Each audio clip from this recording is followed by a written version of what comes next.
While areas work to recover from Helene, there's also other things to watch out for. Helene's rains flooded areas across multiple states and soaked a lot of those cars. Anyone in the market for a used car in the next few months should be watching out for signs of a flooded car. So Patrick Olson with Carfax is joining us again, this time to talk about an increase in flooded cars hitting the market. So let's talk about the numbers.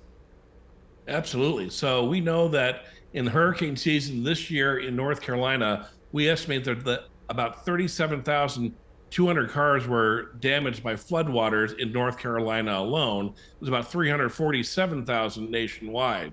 Now, not all those cars will go up for sale. Most will be totaled or put away, but a significant number will turn up on dealer lots and in private party sales. Okay, so we got a question when we asked people if they wanted to text you a question. They say, if I bought a used car, how would I know it had been flooded?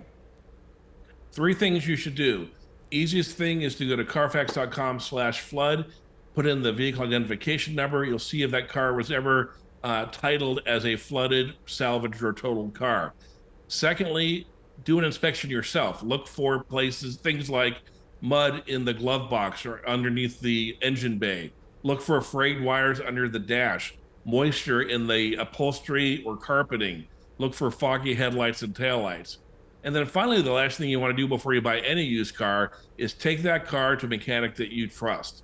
Not only can they put it up and see things that you can't, they know what they're looking at, and they'll be able to see a lot better than you will if that car is ready to drive. Yeah, I'm glad you made that point. No matter when you're buying a used car, whether you think it could be flooded out or not, always take it to a third-party mechanic before you buy it. All right, if you're buying a used car, you should take it for a test drive.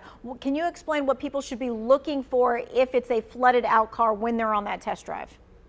Sure. For any test drive at all, I would get in the car, start it up, turn the radio off, right? You want to hear what the sounds that the car is making.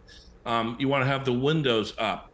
If it's a flooded car, you may notice that some of the electronics are acting wonky. The lights may be flashing, the infotainment system may be flashing. Those are definitely warning signs.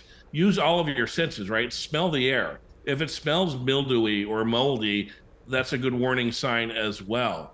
Make sure you take it up to freeway speed. You don't want to just take it on side streets. You want to hear, are the tires making any weird noises? If you're hearing like a clump, clump, clump, it could be impacted mud in the wheel wells around the rims of the tire. That's going to make those tires very unsafe.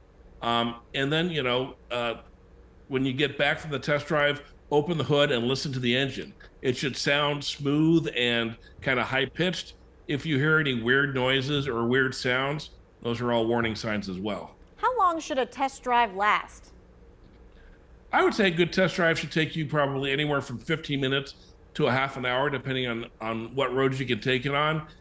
For you as a driver, if you know the area, drive on roads that are rough. You want to get a sense of how this car performs at its worst, not just at its best. So if you know places where there is rough road, freeway entrances and exits, highways and high speeds, those are all the types of places I would make sure I took a test drive on. All right, great advice. We so appreciate that. Patrick Olson from Carfax.